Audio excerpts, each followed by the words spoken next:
बच्चों आइए प्रश्न को देखते हैं। प्रश्न दिया गया हमें, ढाल के प्रयोग से दिखाइए कि बिंदु 4, 11, 1, 5 और -1 और एक संरेख है। बच्चों इस प्रश्न की जो हमारी मुख्य अवधारणा वो क्या बनती है? मुख्य अवधारणा।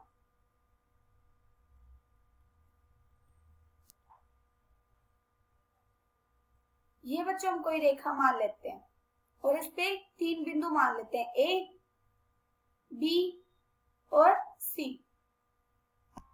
अगर ये एक ही रेखा पे संरेख है तो इसका मतलब क्या है कि इन सबकी ढाल क्या होगी? बराबर होगी।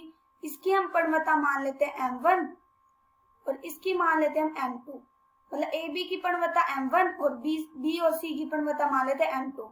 इसका मतलब m1 बराबर होगा m2 के। तो हम क्या कह सकते हैं कि ये रेखा संरेख है। अब ये देखो हमें क्या दे रखा है, हमें दे रखा है ए बिंदु हमें दे रखा है -1 और 1 और बी बिंदु हमें दे रखा है 1 और 5 और सी बिंदु दे रखा है 4 और 11। जब हम ए और बी की परिमाता निकालेंगे और उतनी हमारी बी और सी की परिमाता निकल गई तो हम क्या कह सकते हैं कि ये एक ही रेखा पे संरेख है। तो हम सबसे पहले m1 निकालेंगे। m1 हम कैसे निकालेंगे? ए बी की परिमाता निकालनी है। हम जानते हैं कि जब दो बिंदुओं से परिमाता निकालते हैं उसका हमारा क्या सूत्र होता है? दो बिंदुओं से परिमाता निकालने का y2 माइनस में y1 बटे में x2 माइनस में x1। अब ये देखो हमें ए बिंदु क्या दे रखा है? हमें ए बिंदु दे रखा है -1 और 1 और बी बिंदु में कितना दे रखा है? 1 और 5। हम जानते हैं कि ये हमारा क्या होता है? x1 और ये हमारा क्या होता है? y1। ये हमारा होता है x2 और ये हमारा होता है y2। अब ये देखो परिमाता निकालने का हमारा क्या सूत्र था? y2 माइनस में y1।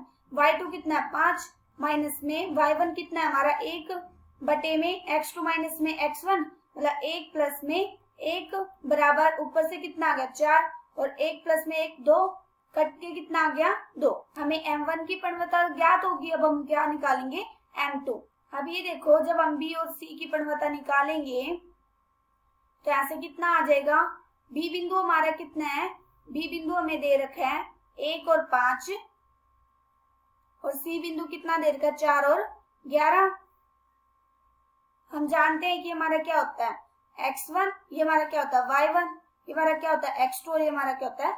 y2। या हम कह सकते हैं कि हमारा क्या है? x2 और ये हमारा क्या है? y2 और ये हमारा क्या है? x3 और ये हमारा क्या है? y3।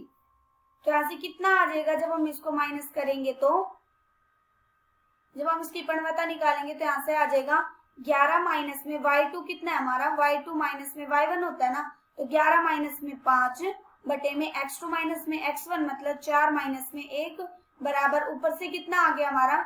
6 और नीचे से 3 कट के कितना आ गया? 2। अब ये देखो हमारा m1 बराबर आ गया ना m2 के, m1 बराबर आ गया m2 के और हमें यही सिद्ध करना था कि अगर ये दोनों बराबर आ जाते तो हम क्या कह सकते हैं कि तीनों के तीनों बिंदु एक ही रेखा पे संरेख है। और हमने ये सिद्ध कर दिया कि तीनों के तीनों बिंदु एक ही रेखा पे संरेख है और हमें यही सिद्ध करना था। आशा करती हूँ कि बच्चों आप सबको समझ आया होगा। धन्यवाद।